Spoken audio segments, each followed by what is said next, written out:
cut!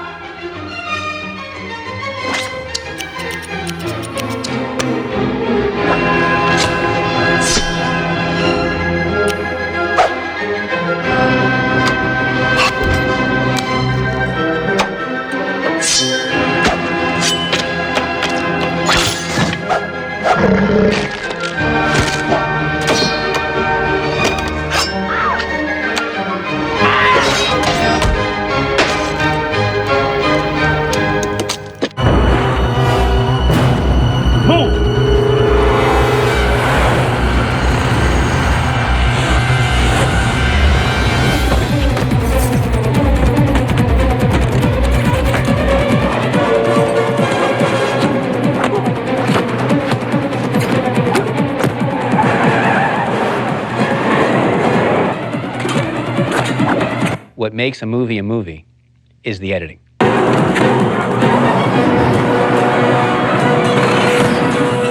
I've been in the business for, 37 years, I think, something like that. And I did not really realize what editing was until I was in the editing room myself. There's magic to editing. Magic is a discovery of something new that wasn't intended, that works for the movie. Once you start to realize that film is the sum of editing, then editing is the thing you're always looking at.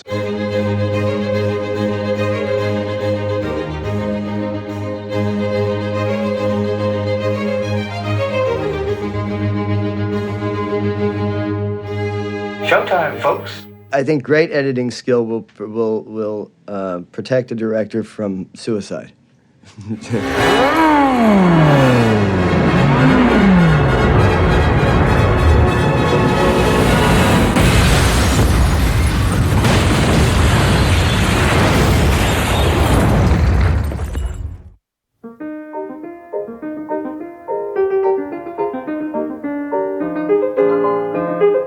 First filmmakers simply photographed what interested or amused them.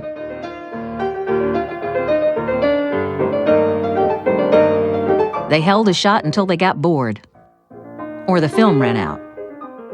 The fathers of cinema, Edison in the United States and the Lumiere brothers in France, were very pessimistic about the future of cinema. There was probably a worldwide interest in seeing these images move, but once you'd seen somebody playing a joke with a hose, why pay money to see something that you can see for real out in the street? In fact, Auguste Lumiere went as far as to say that cinema was an invention without a future. But Edwin Porter, one of Thomas Edison's employees, proved him wrong. Porter discovered that cutting separate shots together could create a story. Edwin S. Porter really was the one with the Life of the American Fireman, I think, that started intercutting and creating an emotional impact in the audience by intercutting two shots that are not related to each other. One scene is going on at one place, basically the firemen rushing to a fire with their horse-drawn wagons, and the other scene is the fire, miles away. You intercut the two, and you understand psychologically and emotionally that these people's lives are in danger, and these people are coming to rescue them, and you're rooting all of a sudden for that to happen, and you're hoping they save the people. I often think about what it must have been like to be there to create the art form as it was happening, and say, why don't we try this? That doesn't make any sense. I mean, we do it in the editing room now. We cut to something and say, well, that doesn't work. Well, imagine what they must have said in 1904. The Great Train Robbery was Porter's next film. That's when you really begin to see the possibilities. And I'm not saying this because I'm an editor, but the invention of editing is the thing that allowed film to take off. It's the equivalent of the invention of flight. Both human-powered flight and motion picture editing were invented in the same year, and they have similar kinds of effects. The invention of editing gave birth to a new art and a new language. A language that can transport us in the blink of an eye from the vastness of the desert to the mysteries of the human face. A cut can bridge millions of years, connecting the prehistoric past to an imaginary future. Editing can slow down time or speed it up. The timing of a cut can startle audiences. I'm cleaning out a crooked laundry, see? Little do Or I know amuse it, but them. There's a dope fiend with a long knife trailing after me. I'm in great danger. I'll never let go. I promise. The choice and length of shots shape our response to everything we see on the screen. And editing is why people like movies. Because in the end, wouldn't we like to edit our own lives? I think we would. I think everybody would like to take out the bad parts, take out the slow parts, and look deeper into the good parts. The editor has to be, he's sort of the ombudsman for the audience. As an editor, you only see what is on the screen, not what was going on at the time of shooting. And that's how it's going to look to the audience. I make it a principle not to go on the set, not to see the actors out of costume, not to see anything other than the images that come to me from location. A major Hollywood production shoots almost 200 hours of film. Unspooled, the film would stretch from LA to Vegas. An editor may work for months, even years, crafting this footage into a 2-hour movie. The finished film will contain thousands of shots, each measured in frames of 1/24th of a second.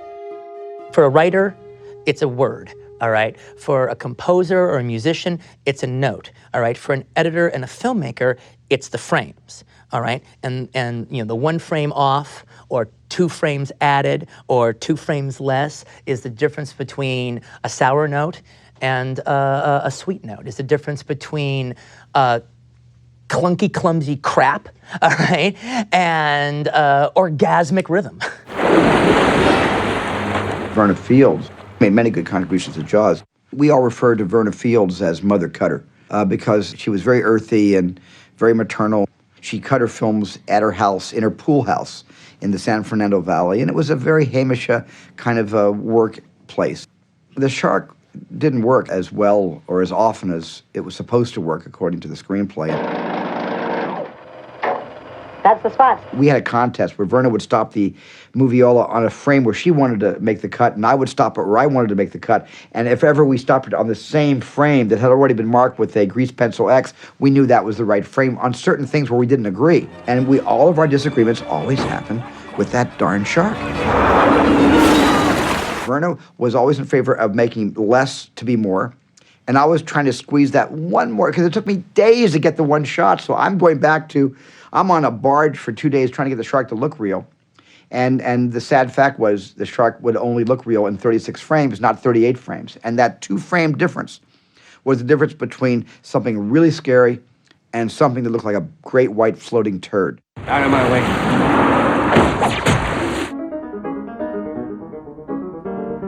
D.W. Griffith was the first great filmmaker to understand the psychological importance of editing.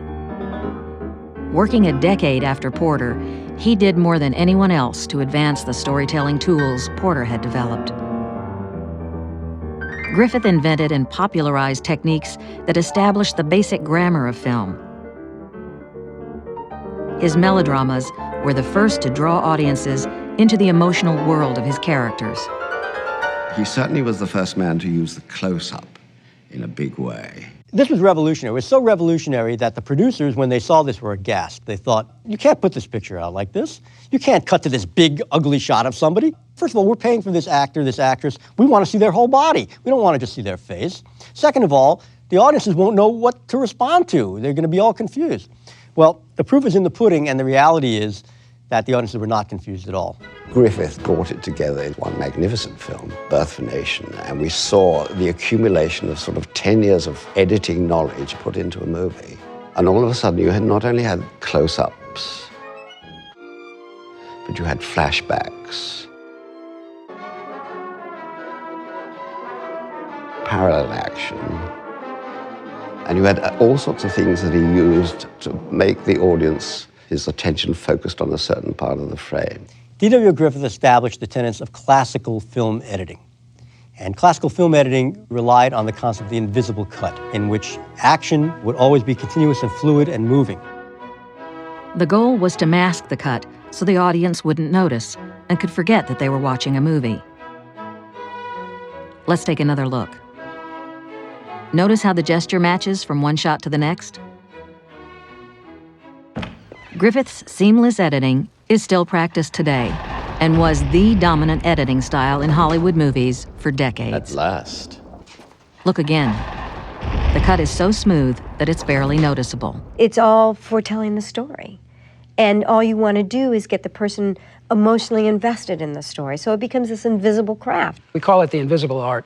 And indeed, it is. I mean, the more invisible we are, the better we're doing our job. Unfortunately, the invisible style of editing kept editors invisible and unappreciated as well. For years, they have been the best-kept secret of the movies. The first cutters were considered hands for hire rather than creative partners in the filmmaking process. They looked at the images by holding the film up to the light. Then they would check their work by running it through a projector and making the necessary adjustments. Griffith's main cutter was Jimmy Edward Smith, who virtually lived with him at the studio, where they worked far into the night, running the film shot during the day. Later, Smith's wife Rose joined the editing team. The Smiths married during the cutting of Intolerance. For their honeymoon, Griffith allowed them the weekend off. Lights! Needs about 20 minutes out of it. The Kazan film, The Last Tycoon, had a wonderful scene. It was obviously the story of Irving Thalberg. And I always took that as a wonderful metaphor about the editing process, that it's silent, it's anonymous. What's that, are you asleep? Jesus. Goddamn movie even puts the editor to sleep. He's not asleep, Mr. Brady. What do you mean he's not asleep? He's dead, Mr. Brady. Dead? What do you mean he's dead? He must have died during... He's dead. We were just watching the rough cut. Jesus, I didn't hear anything. Did you hear anything? Not a thing. Eddie... He probably didn't want to disturb the screening, Mr. Brady. Today, not only is the editor still alive, but he has become the director's key collaborator. No other crew member spends as much time working alone with the director. Finding the relationship with the editor is like trying to decide whether or not to get married. Because if the marriage isn't a good one, it's going to be a sticky divorce. When I was doing my first movie, the only thing I knew is I wanted a female editor, because I just felt a female editor would be more nurturing to the movie and to me. I wouldn't try to be winning their way just to win their way, all right? They wouldn't be trying to shove their agenda or win their battles with me. They would be nurturing me through this process. In the end! Kill me, man! You fucking got that! Hey! I think editors play a big role with directors in giving them support, making them feel like they can look at something that may have trouble or problems and be comfortable enough so that they can approach those problems. Hi, Vincent. I'm getting dressed. In the beginning, he really doesn't guide me. And then I put together what I think he wants. And pretty much we've worked together so long I can judge what he would want. The fuck is this place? This is Jack Rabbit Slim's. An Elvis man should love it. Come on, man, let's go get a steak. You can get a steak here, Daddy-O. Don't be a... Oh, after you, kitty cat. Initially, I had it like really long. It was like a date in real time, all right? And it was sort of like Sally's job to kind of like, little by little convince me to bring it down and bring it down and bring it down. And it still could be funny. You would still have what I'm talking about, but maybe it wouldn't be so painful.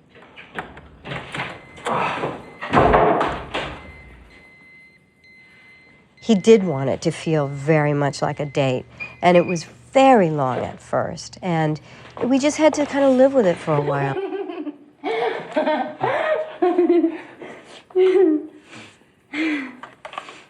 Just like, letting me live with it long enough so I could eventually, okay, I've had it enough. I've seen that enough. Okay, maybe now I can lose this part. Okay, so now it was like here and now it's like here. Finally, we'd bring it down, and then I kind of brought it too far down, and then he said, we got to bring it back out. That's it. No more. This is not a video. We do that for 8 months, so intense. I see him more than my husband. And sometimes I, get annoyed with her for not reading my mind 100%. I mean, all right, it's not good enough that she reads it 80% of the time, all right? We work very intensely together, and it's kind of amazing that we still like each other. If I was with my husband that long, I don't think I'd like him that much. So by the time I've thought of an idea, written it, found the financing, cast the film, directed it, I get to the cutting room and it's like I've washed up on shore because I'm so happy to be there, because then I think, now we can start making the film. It's so hard to be a director, and it's hard on the set. By the time they come into the cutting room the first week, they're usually half the people they were when they started out. They're shells of the people they were. And at least in my cutting room, I try to make it very easygoing and try to heal them back into shape so that they can get to work on the movie. When Matthew Broderick is busted from having thrown the election, he enters the principal's office and sees all the people gathered there who know he's guilty. Mr. McAllister, I hope you can help us clear something up. He wanted to cut it like the end sequence of The Good and the Bad and the Ugly, with holding on the faces for a really long time with this swelling music.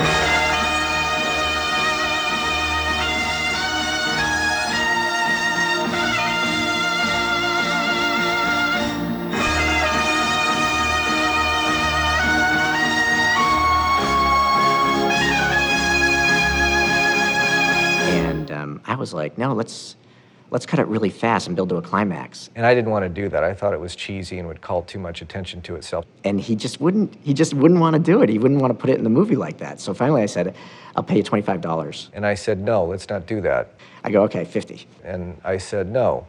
He's like, no. And I said, 75.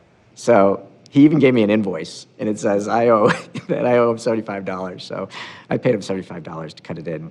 And that's how it is now.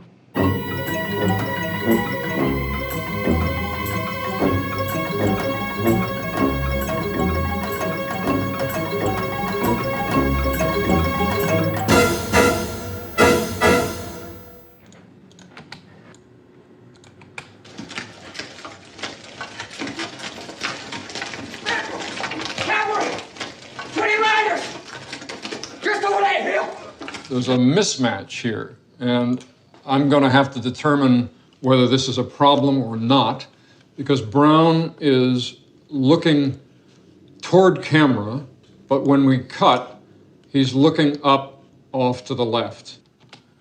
We can have Jeremy come in and cut so that Jeremy's head is masking Brown's head, so that the mismatch is not seen.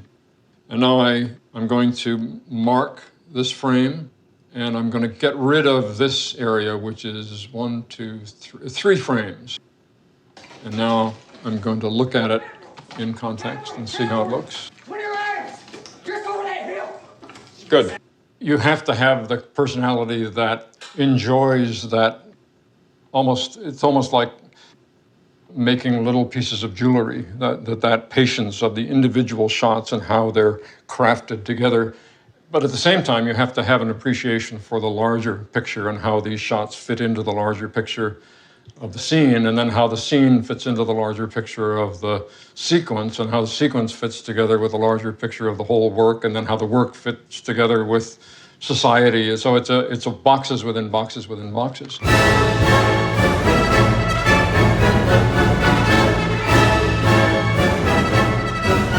The Russian Revolution sparked a revolution in film editing as well. The crazy Russians started fucking around with images, all right, and juxtaposing them and creating different emotional effects. Lenin saw film as the perfect medium to inspire his largely illiterate nation to join the revolution. They took these films out in the middle of farmlands and showed it to the farmers and the peasants. They began to understand that they could get a certain emotional, psychological effect by a certain type of cutting from one image to the next. And that became a manipulation of what the audience was feeling. The Russian filmmakers rejected the bourgeois stories and seamless editing practiced by Griffith. Instead of melodrama, they offered real life. To make the film Man with a Movie Camera, documentary filmmaker Dziga Vertov and his team took his cameras into the streets to record a typical day in Moscow. It's constantly reminding me that I'm watching a movie. There are scenes inside an editing room. You see how they edited movies back in 1929. They were engaged in a pure explosion of creative activity in manipulating these images. Every modern editing convention that we know of is demonstrated in Man with a Movie Camera. The film celebrated not just the revolution, but the role of the cameraman and the editor in helping to create it. Vertov and his wife, Elizaveta, cut their documentaries and newsreels in dark basements with rats scuttling underfoot. But in this film, he made the editor as important as any other worker in the revolution. The theoretician Lev Kuleshov also experimented with film editing. In his most famous study, he took a shot of a Russian actor and intercut it with 3 different objects: a bowl of hot soup, a distraught woman draped across her husband's coffin, and a little girl playing with a teddy bear. When audiences saw the film, they raved about the actor's performance.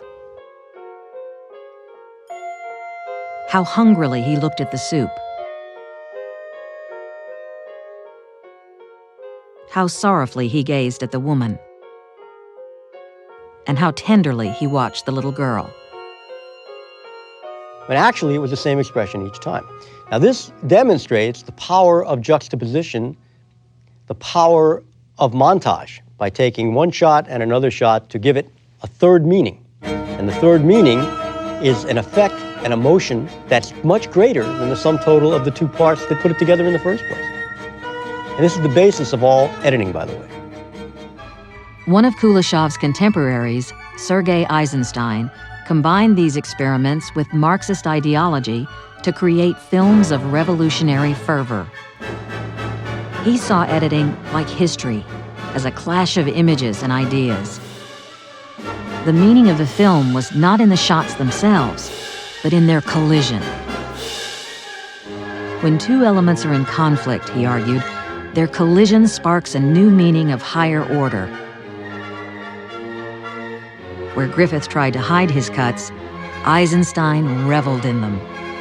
He wanted the audience to feel the frame, to know that this is a movie, not life. Eisenstein is the first real director. He killed himself in his staging, and he killed himself with his camera work and everything, but it was all at the service of the scissors, every little single solitary bit of it. I got a movie projector when I was like 11, and one of the first movies I got was Battleship Potemkin. I just ran that Odessa step sequence over and over again. I couldn't believe what I was seeing. One of the things that makes it incredible is the editing, the incredible juxtaposition of images. What the Russians did was a response to what Griffith had done. Classical editing, and now Eisensteinian montage, then you can take that further. The American cinema has absorbed all of that stuff from the Russians, and now it's in our films.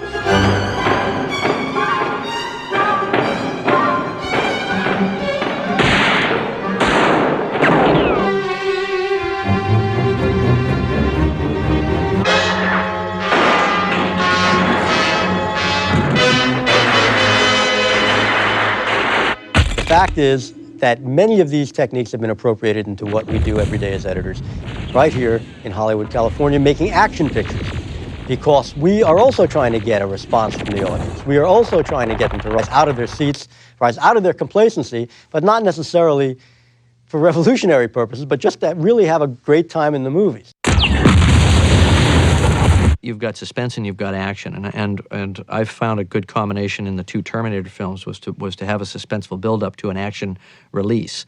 In Terminator 2, you have a slow, tense build-up of these characters moving around, closing in on the young John Connor, and then he sees the Terminator for the first time, and it's all in slow motion.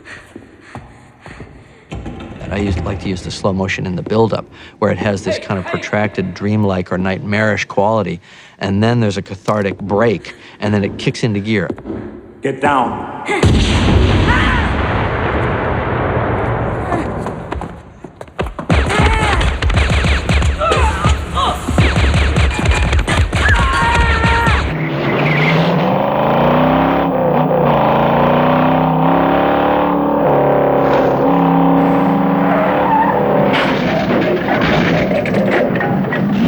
Chase, something is going right or something is going wrong, and you want to accentuate that. Rhythm is one of the ways you do that. You also want to create peaks and valleys in terms of rhythm. Chases are a wonderful thing to work on as an editor. I wouldn't want to do them as a steady diet, but every now and then it's great fun. My favorite chase that I've ever worked on, actually, was the canal chase, as we called it, in Terminator 2. Our ancestors were survivors, therefore we're here. And so there's something plugged into our reptilian hindbrain that makes us relate to the idea of being pursued and getting away. So we get to go through these kind of cathartic simulator runs when we watch a movie, and we get to experience that heart-pounding fear of being chased. It's a natural form of excitement. Editing can hone that, sharpen that. The tempo of the cuts, the variety of shots that are used, the changing image sizes of characters, reactions, eyes, all these things are in the palette. By manipulation and juxtaposition, you can increase the excitement. In the 1930s, movies became an even bigger business. The movie studios introduced sound films and radically reshaped movie making. Hollywood retooled itself on the model of the factory assembly line. The studios cranked out movies with almost the same speed that Henry Ford mass-produced cars. I don't want it good, Jack Warner declared. I want it Tuesday. You now needed an industrial system to make this all work. In the first 20, 25, 30 years of cinema, large numbers of editors were women. It was considered to be a woman's job because it was something like knitting, it was something like tapestry, sewing, that you took these pieces of fabric, which is what film are, and you put them together. It was when sound came in that the men began to infiltrate the ranks of the editors, because sound was somehow electrical, it was technical, it was no longer knitting. The advent of sound expanded the editor's role in Hollywood. During the 30s and 40s, directors rarely came into the cutting room. The editing was controlled by the studios and their supervising editors. One of the most powerful was Margaret Booth, supervising editor at MGM for 30 years. Mastering the transition to sound, she caught the attention of legendary producer Irving Thalberg, who was the first to call cutters film editors, starting with Booth herself. She oversaw all the production and had a say in almost everyone. But Maggie was probably the toughest and most feared woman at MGM. I mean, people would shudder when they hear that she was on the phone, or she'd bust into the editing room, or you'd get a call, come down to room F, which is her room. You think, oh God, what have I done now? Margaret would tell the editors, it's your responsibility for the pace of the movie, it's your responsibility to get the best performances out of your actors, it's your responsibility to make it as good as you can. Margaret Booth, she used to say, if I feel there's a cut at a certain spot, whether it matches or not, cut. And you cut, he says, for the emotion. And if you will get away with so much by doing that. And I would hear her really yell at different editors who would say, oh, it doesn't match. She said, I don't care, you know, cut. Booth, like other great studio editors of the era, helped create many of the stars of the golden age of Hollywood.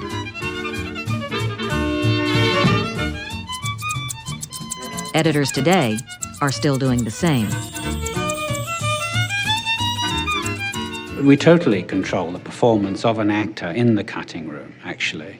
A lot of them won't admit that. Most actors learn very early on that the editor is the one to make friends with, because their performance depends a great deal on the editor and the taste and the talent of the editor. We'll see dailies, and take 5 is spectacular. It is great. But there's also something wonderful in take 7 and take 4 and take 3. Sometimes and an actor will see it on screen and say, wow, that was terrific. You used take 5. They don't know, they don't realize that you are borrowing from every single performance. And the editor is the person who's responsible for finding those moments in each performance. You talk about Basic Instinct.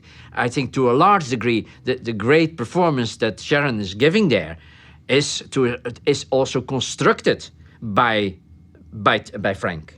He spent an enormous amount of time in selecting every part of every take that he felt was important.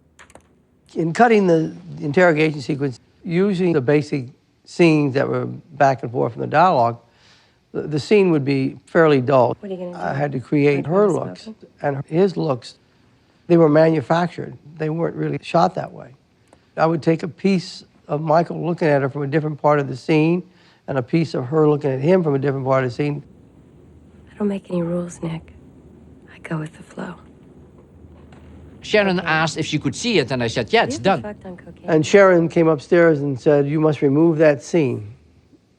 And I said, what scene? And she said, you know the scene in the interrogation. But they were all afraid, I think, that these shots would hurt her performance. And even Sharon, I think, still thinks now that she lost the Oscar nomination because of these shots. And I said, Sharon, that scene is going to make you a star. And Paul said to her, you shot it, you know what I was doing, and basically, I like it.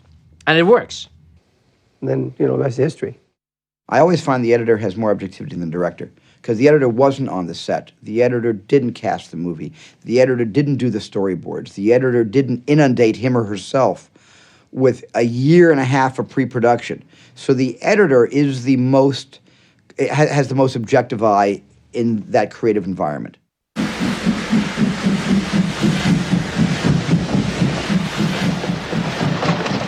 I remember one night, I go over to Steven's house in Poland. I said, Steve, I want to run this scene for you. And he says, okay, and I run the scene, he looks at me. He says, I'll see you in the morning. He walked out, he was so emotionally involved with the scene, he couldn't believe that he shot it. It's just so real. We're all terribly affected by the film. There's something inside that takes over. When it's very emotional, when there are problems in people's lives, something emotional takes over that's beyond your conscious mind. And it seemed like an extreme example, but when you're editing that kind of film, you have to disassociate. You have to see each thing as a scene, and you build a scene and do the best you can with each scene. And then when it melds together, that's when you get the full force. I think the scene in Schindler's List really illustrates the importance of emotion through film editing. It's the scene where they have a drink together, the first drink they've shared, because Stern has refused to drink with Schindler until this moment. There is just a pacing that is so emotional for me, so profoundly, deeply felt. Someday, this is all going to end, you know. I was going to say we'll have a drink then. I think I better have it now. Mike Kahn's choices of how long to let the characters look at each other and study each other and think about how they're feeling, that was all done in the editing room. It wasn't in the script, and it wasn't on the floor the day I shot it. That whole emotional kind of meeting of the minds between those two great men happened in the editing room. In dialogue scenes, I like people looking at each other. I like eyes to meet. So they're getting into each other and you're connecting. Another way of looking at film editing is that it's a dance of eyes. Philip Seymour Hoffman's eye is looking. And that's a good thing. Now let's cut to a close-up of Hoffman looking, and the close-up of Hoffman is here. We've never seen this angle before, so the brain has to figure out what it's looking at and maybe why it's looking at it. And to the degree that you hold shots a certain length, you allow a certain train of thoughts to happen. When you cut a shot off, you've also cut off the thinking about that shot. Now, we want to cut to what he sees, because that's how we're going to understand what he's thinking about. Now there you see him thinking, and then his eye goes down. So we run that at speed. Flinch, point of view, thinking, other co-conspirator. Let's do it now. What? Let's go. Oh, something's up. Let's go. Don't do it. And we go. There's something about film, because of its sensory completeness, the fact that it is sound and image in this powerful fusion, that gets at something very deep within us. Filmmakers realized that sound and image didn't just stimulate emotions, they could also influence beliefs. During World War II, the U.S. government enlisted Hollywood's best. Editors and directors brought with them the same techniques they had used in fiction films to stir audiences across America.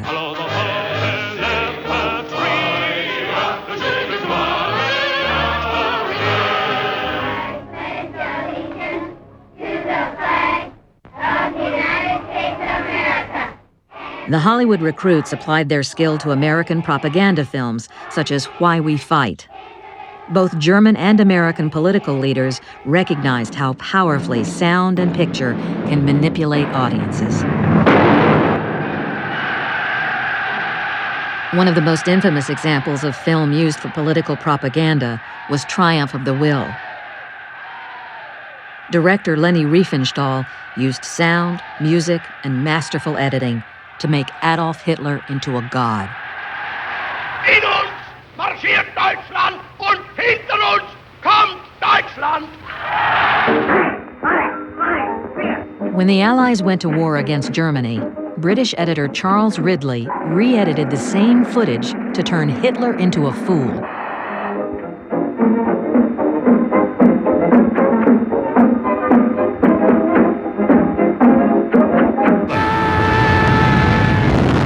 Whether used for propaganda or entertainment, these techniques showed how powerfully editing could shape hearts and minds. The manipulation of the elements within a film is a very powerful thing. It's almost a sacred thing in a way, because you're creating effects, you're creating responses in the audience. Editing is manipulation. We're manipulating reality as the audience sees it, because you want the audience to respond in a certain way. Whether it's a laugh, or a sigh, or a fright, everything's manipulated. And some people say, well, this director, he's manipulated the audience. Well, that's so naive, because that's all we do is manipulate. After World War II, Hollywood continued to make movies in the same way it had before the war. Although editors were now unionized, they were viewed for the most part as highly skilled mechanics. There was a man named Owen Marks. He edited The Petrified Forest, Casablanca, Treasure of Sierra Madre, East of Eden, and his films are immortal, and the man is completely unknown. And it's sort of symbolic of the way editors have been ignored in the literature about Hollywood. Editors worked on cutter's row and were expected to conform to the established rules of editing. If we were to think about the films that were being made, there was a certain film language that was very, very distinct. Certain kinds of coverage, long shot, two shot, single. There was almost a formulaic way of presenting films. This film language was very strict. And in editorial terms, there were rules that one felt could not be broken. A master shot had to come first, and then if you had an over-shoulder, you went to the over-shoulder, and you never went to the close-up. The thing you've got to remember is that a gentleman you meet among the cold cuts is simply not as attractive as one that you meet, say, in the mink department at Bergdorf's. In the 40s and 50s, The audience would expect the character to drive up, show him getting out of the car, he would walk up to the building, and then he would open the door, and then the editor would match cut the door opening on the other side, and he would walk in and come over and sit down. Pull up a chair. Thanks. It just seemed to me absolutely stupid that you had to show somebody coming down the stairs and all the way across the road and up the other side. I mean, you knew that they were coming from here and they were going to there. Why couldn't you just cut directly?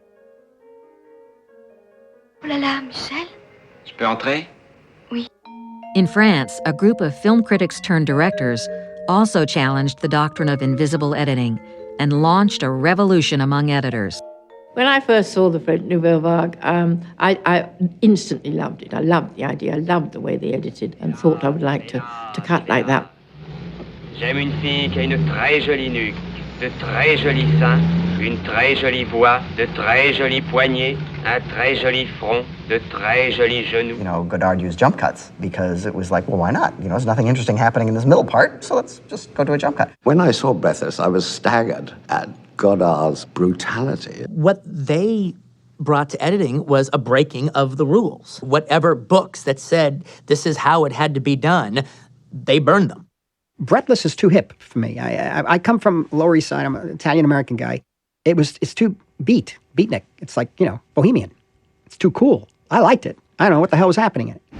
J'y crois qu'il va me doubler, celui-là, que ça frégate à la con. You know, when I first saw Breathless in the 60s, it's like, wow. I mean, just in the first 5-minute sequence in introducing Jean-Paul Belmondo's character as this petty thief, I mean, every rule was violated in terms of how long to hold a shot, the discontinuity of what was going on. Even screen directions, you know, were mixed in. And I thought, like, either this guy doesn't know what he's doing, or he's so confident that he has the grammar of film down that he's trying to show us a new way to use the material he has to tell the story.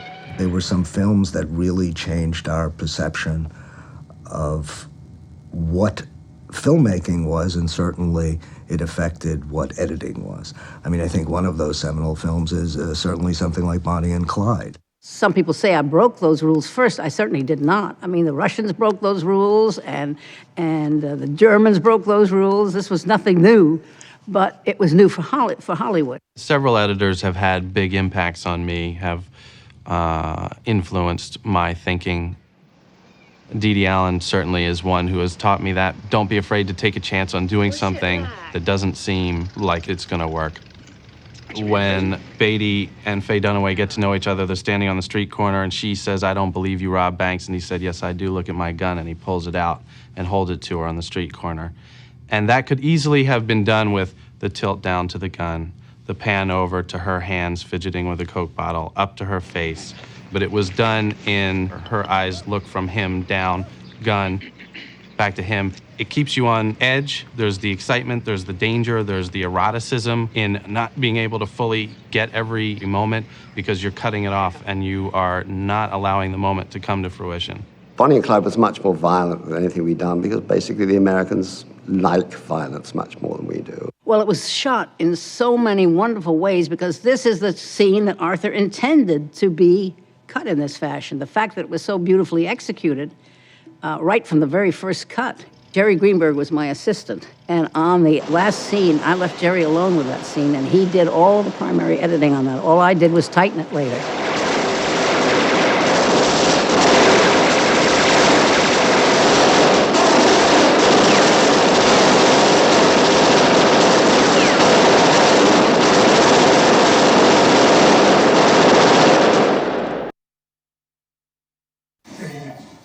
So they're going up, trying to get away from him before he catches them. Then the cavalry come around the corner. In the end, there will be probably 5,000 shots in the film, and all of them have to be ultimately be the right shot in the right place for the right length of time. Another change in editing is the accelerated pace of movies, a subject of controversy among filmmakers.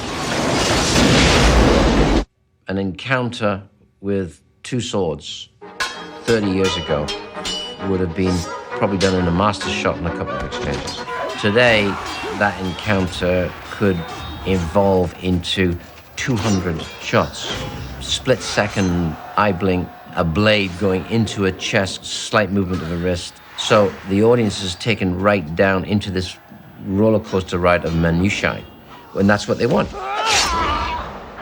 Because kids today are raised on television and in MTV and commercials, they not only can process information faster and understand what images mean, but that they demand it. And I mean, fast cutting was not invented now or with MTV. Just look at Lou Lombardo's work on The Wild Bunch.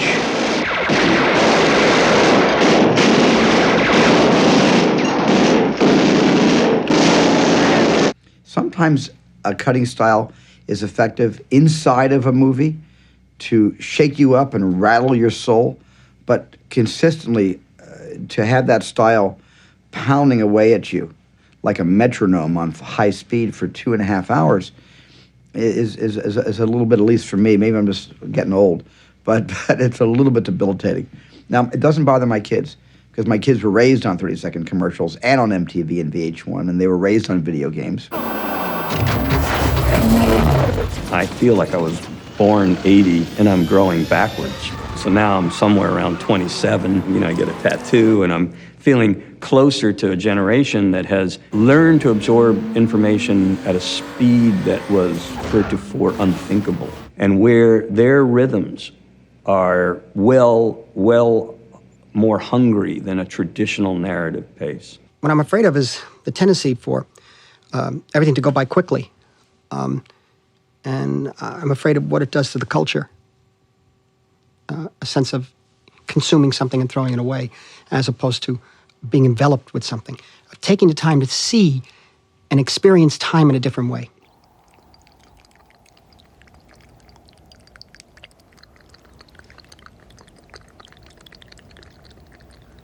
First, one understands that he causes much of his own suffering needlessly.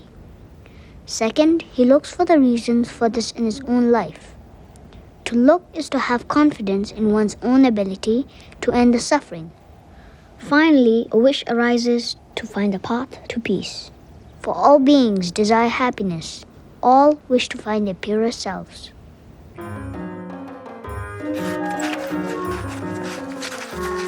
In many ways, we're the last storyteller. The movie has been written by the writer, and then it's directed, and then it comes to the last storytelling, which is in the editing process. The last draft of the screenplay is the first cut of the movie, and the final cut of the movie is the last draft of the script. An editor can take a sequence that a director shot and reconfigure it in such a way that it becomes a whole different sequence, which is much more beneficial to the movie. Obviously, great directors give you great material to work with, but the ultimate film that you see is the edited version, and it's the editor is greatly responsible for that. I find my work absolutely fascinating and absorbing. I sat down to work, and 30 years went by without my noticing it. It's true. When I go into an editing room in the morning, I edit. My assistant has to remind me it's lunchtime. Or Steven has to come in and say, hey, Mike, why don't you stop for a while or something? Because time goes by like that. You're building a whole other world. You're building a whole construct. There's a joy on one level in that it's very much like putting a puzzle together. I have thousands and thousands of pieces, and how do I tell the story? And this goes before that, no, that doesn't. Or actually, I only need half of that. The job is not unlike the Talmudic scholar who goes and sits and argues about the book over and over again, always coming up with new answers that are just more subtly refined than the last answer. To sit in a theater at a preview and to hear an audience laugh at that moment when you expect to laugh and it comes back at you, or to hear an audience shuffling and crying because it's so sad and you expect that moment to really happen that way, that's so marvelous. It tells you what power we have. I believe in people's being able to learn, because otherwise, what's the point? We're all going to, be past one of these days. And how are we going to take this fantastic thing called film and motion pictures and storytelling unless we pass it on and teach people how to do it? In the century since Edwin Porter introduced editing, editors have emerged from their dimly lit back rooms. Once anonymous men and women, they have gradually become principal collaborators in the filmmaking process. The best-kept secret in the movies, the editor, is finally out. The Oscar goes to...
Thank you.